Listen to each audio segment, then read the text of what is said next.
Well, as we turn the page on 2020, we're getting some perspective on the crimes that happened during the first half of the year. The Florida Department of Law Enforcement says reported crime was down almost 12% in the state between January and June. On your side's Haley Harrison breaks down Jacksonville's crime trends and what's behind them. A violent year in Jacksonville. According to First Coast News and police records, the city saw 177 homicides in 2020, up 12% from 2019.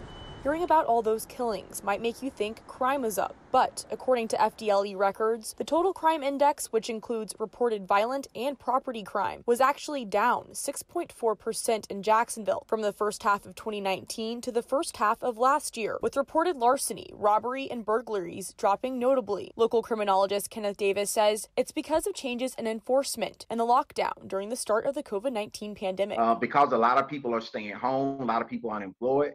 There's less opportunity for the burglars to break into the house. He adds there's also less opportunity for robberies with less people out at night. Like as things are open back up, the second half you may see that number start to increase again. In fact, the Florida State College of Jacksonville professor predicts the numbers for these crimes likely began to rise rapidly in the summer with more people getting out in the community. A lot of these crimes are crimes of opportunity.